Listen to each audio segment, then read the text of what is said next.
So today I thought I would share a little bit more of a personal story, kind of not really beauty related, but it is sort of because it's an insecurity of mine, which is my lazy eye. I'm going to give you basically my story and what a lazy eye is for those who don't know, and going over a couple misconceptions and touching on treatment for it. I've had an intermediate lazy eye since I was probably 3, but the angle of my lazy eye was just over enough that no one could really notice. It was about a 10-degree angle, so my eye doctors knew, they could tell, and they told me, but I never really understood it. Basically, neither of my eyes are great, but this one is weaker and relies on this eye. Yeah, when I was really young,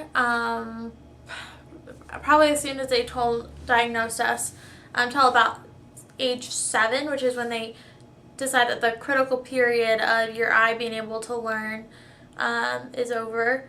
I was told to wear a eye patch, so it's called patching. So this eye is my strong eye, and this eye is the weak eye.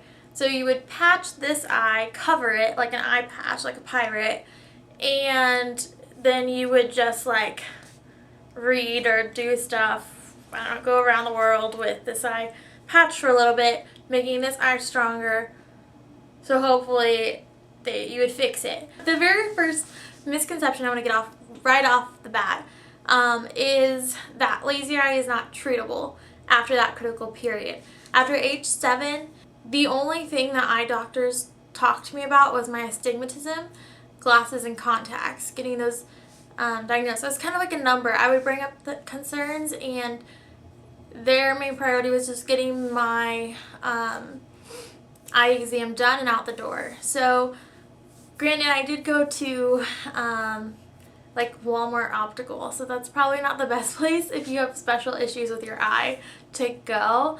But 3 years ago, I brought up that I was having double vision. He dismissed it, said you're fine, or like there's nothing you can do about it. It started getting worse, and then so the next year, so 2 years ago, I said that I felt like I kept having this problem, and he said, I'm sorry, there's nothing you can do about it. Last year I got the same thing. I also had another issue with my eye. I had a lot of protein buildup in my eye, and they dismissed that kind of as well. And the last time I went to the eye doctor dismissed it that I had double vision, but he said if it gets worse, you could look into vision therapy, because I said it was kind of off and on when I got double vision. So that was the very first time this year, being 23, having this for, over 20 years, the very first time any person has told me about vision therapy. And that might be because it was intermittent. Like I said, the angle was so little that nobody really thought it was a big deal.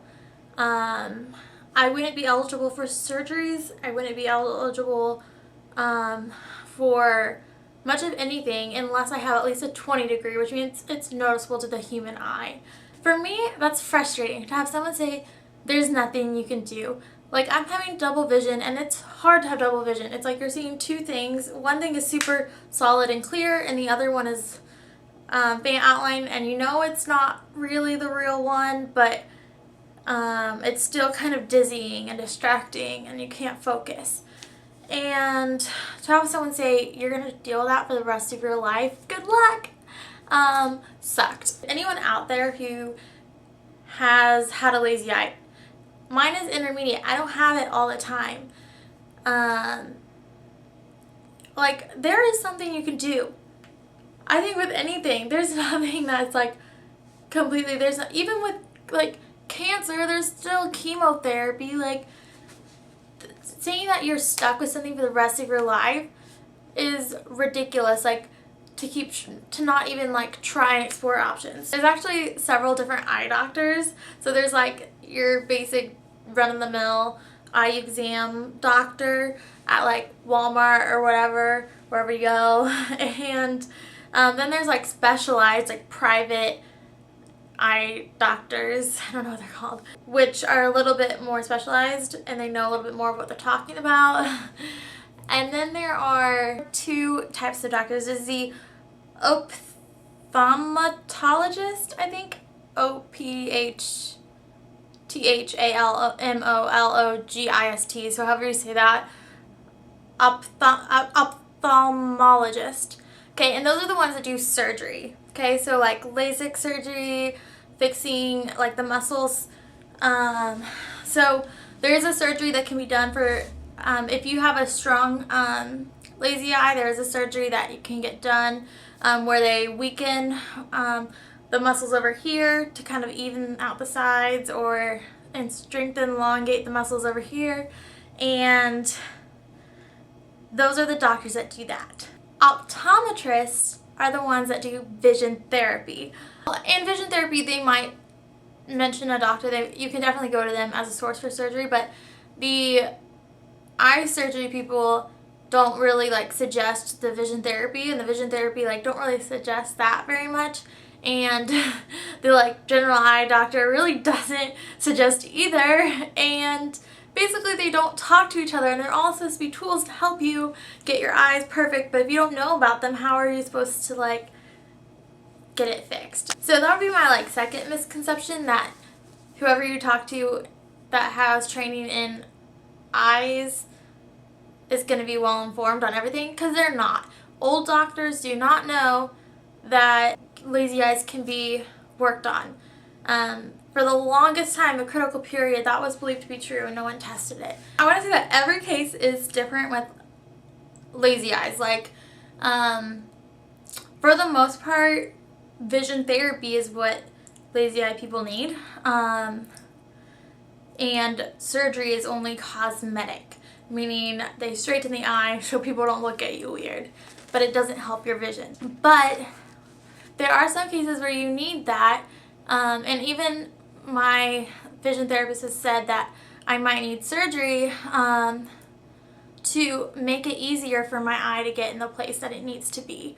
So it's a tool to help, but surgery really needs to be alongside vision therapy, and that's because the lazy eye is not contained in the eyes, it's in the brain. Okay, so my brain doesn't know how to interpret the information it's receiving from this eye, so it just suppresses it. It's like, I'm not even gonna try. I'll let this eye do all the work. So I was always told it was the muscles in the eye. Misconception number 3. It is your brain interpreting the information, not your eyes. It's also a lot more work for your eye to suppress the information than it is to see right. So in the long run, it's helpful to learn how to do it right, but you have to train your eye. You have to teach your eye how to see. And that's what vision therapy is, teaching your eye to see. I'm going to jump back to my story real quick. So 3 years ago, I started seeing double, but it was very intermittent. Probably during the most stressed times is when it started really going over, because before that, it never went over enough to be noticeable to the human eye. But this year, with my student teaching, it has happened a lot. Almost every day I've had a lazy eye by the end of the day. Part of that is because I'm an art teacher, and basically as an art teacher, we're visual. I have to look at their work all the time. I'm constantly giving feedback, so I'm looking at their work, looking up at them, giving them feedback, looking back down, going to the next person, looking over, up, down, over. Kid calls out my name, over, okay, then checking the time to make sure the class isn't over yet and they need to clean up. And then, it's just constantly my gaze has to move and fix, and that is hard on your eyes. So I didn't really think I was stressing out my eyes, because it was that's part of my job and it's so natural. But it's wore my eyes out, and I'm not going to share too much into my vision therapy because I don't really know how much I can share. I'm paying for this information, and I don't want to take anything away from vision therapy because it is so helpful.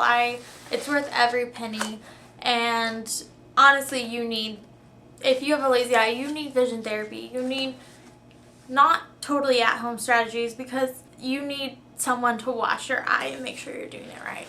If this is the first time you're hearing that, like, you can do something about your lazy eye, this is a book that was suggested to me to read, and I agree with the suggestion because I'm not completely Stereo Sue. She's called Stereo Suits. It's called Fixing My Gaze by Susan R. Berry, or Stereo Suits. And basically she is like a 40 or 50-year-old who was able to get stereo vision.